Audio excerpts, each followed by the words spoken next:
మా కూతురు లాంటి మా నర్సన్న కూతురు రాబోయే ఎమ్మెల్యే తప్పకుండా తప్పకుండా ప్రమాణ పూర్వకంగా చెప్తా ఉన్నాను. 100కి 100 పాళ్ళు మామ అల్లుళ్ళని ఇంటికి పంపించడం ఖాయం. అన్నాడు సిద్దిపేట పంపిస్తానని. సిద్దిపేట కాదు, ఒకరిని తోటపల్లికి ఒకరిని చింతపడకకు పంపించడం ఖాయం అని చెప్పి మరి అదేవిధంగా మొట్టమొదటిసారి మా నీలం మదన్న మా పార్లమెంట్ అభ్యర్థి గజ్వెల్లో అడుగుపెట్టాడు. మరి గజ్వెల్ నియోజకవర్గ కుటుంబ సభ్యులు ఘన స్వాగతం పలికినందుకు మీ ప్రతి ఒక్కరికి కూడా పేరు పేరున నా హృదయపూర్వక నమస్కారం తెలియజేస్తా ఉన్నా. మరి అదేవిధంగా పత్రికా సోదరులు, ఎలక్ట్రానిక్ మీడియా సోదరులు, ఇక్కడికి విచ్చేసిన నా ప్రియమైన సోదరుమణులు, వేదికను అలంకరించిన పెద్దలకు ప్రతి ఒక్కరికి కూడా పేరు పేరున నా హృదయపూర్వక నమస్కారం తెలియజేస్తా ఉన్నా. మనమైతే రోజు కలుస్తూనే ఉంటాం.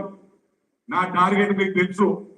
ఇటు గజ్వెల్ అటు సిద్దిపేట ఇద్దరికి ఇంటికి పంపేయడమే నా టార్గెట్. కాబట్టి నేను మళ్ళీ వారానికి ఒకసారి పార్లమెంట్ ఎన్నికల తర్వాత వారానికి ఒకసారి గజ్వెల్ సిద్దిపేటలో తప్పకుండా ఉంటా.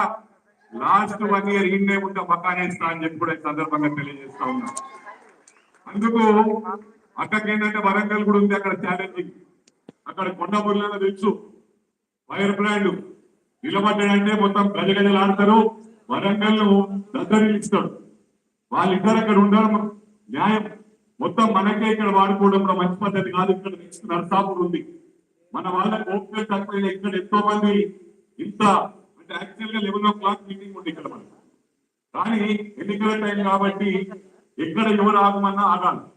ఆగకపోతే మన వాళ్ళు అడుగుతారు. ఇంతకుముందు అక్కడ చెప్పింది, ఈ నెల రోజులు ఎవరికి చెప్పినా చెప్పకుండా ఇది మన ఎన్నిక అని చెప్పి ప్రతి ఒక్కరు మీకోసం మీరు పోరాడుతున్నాం అనుకోరు. ఎందుకంటే మనకి రిప్రజెంటేషన్ ఇంపార్టెంట్. ప్రభుత్వం ఉండి ఎమ్మెల్యే లేకపోవడం చాలా బాధాకరం. వాస్తవమా కాదా? ఇలా మీరు పోయి మా ప్రభుత్వం ఉందని చెప్తున్నారు, ఎమ్మెల్యే ఉందని చెప్తున్నారా? ఎమ్మెల్యే ఎక్కడ ఉందో మీకు తెలియదు. అందుకు మనకి రిప్రజెంటేషన్ చాలా ఇంపార్టెంట్. కాబట్టి మీరు ఎందుకంటే మన పత్రికలు ఇస్తేందుకు నర్సరని ఎవరు పెట్టుకొని పోతారు. నా కొడుకు పత్రికలు అందరికి ఇచ్చిన నర్సనకే నా ఎంబడే ఉన్నాడు. అంటే దేవుడు ఇచ్చిన గొప్ప వరం ఏంటంటే పక్కకున్న ఒకసారి మర్చిపోతాం. ఈరోజు ఎందరినో మన కుటుంబ సభ్యులు కూడా కాలం చెందినప్పుడు నెల రోజులు, 2 నెలలు, 3 నెలలు తెలియకుండా మనను దేవుడు ఇచ్చిన గొప్ప వరం అని మర్చిపోతామా లేదా? కొన్ని రోజులు బాధపడతాం, తర్వాత ఇంకా మళ్ళా రెగ్యులర్ లైఫ్ లో అలవాటు పడతాం. అందుకు ఈ నెల రోజులు తర్వాత మర్చిపోరు కదా.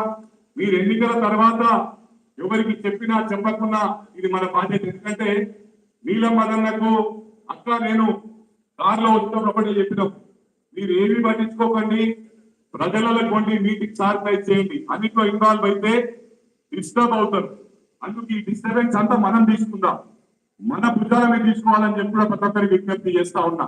ప్రతి ఒక్కరు ఫోన్ చేసి అన్నా నాకు వీళ్ళు చెప్పలేరు, అన్నా నర్సన్న చెప్పలేడు, అన్నా నాకు మైనపల్లి చెప్పలేడు అని అనకండి అని చెప్పి ప్రతి ఒక్కరికి విజ్ఞప్తి చేస్తా ఉన్నా. ఎందుకంటే ఇక్కడ వేదికను అలంకరించిన పెద్దలు రేపు మేము మాజీలం అవుతాం, కార్యకర్తలు మాజీలు అవుతారు. ఎప్పుడన్నా నాయకులు మాజీలు అవుతారు కానీ కార్యకర్తలు ఎన్నడూ కూడా మాజీ కారని చెప్పి సందర్భంగా తెలియజేస్తా ఉన్నా.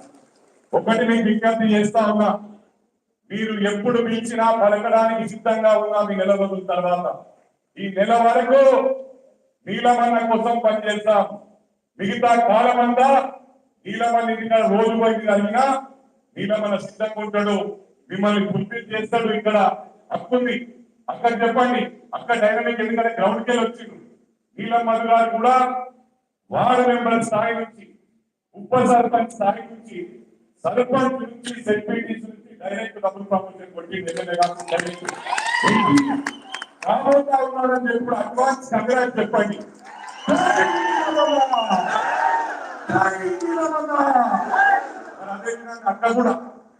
అక్క కూడా గ్రౌండ్కి వెళ్ళి వచ్చింది. ఎంపీపీ చేసిండ్రు, సెక్రటరీ చేసిండ్రు. వాళ్లకు కార్యకర్తల బాధ తెలుసు. ఇవాళ ఏమైపోయిందంటే డబ్బులు రాగానే డబ్బులు సంపాదించాలి.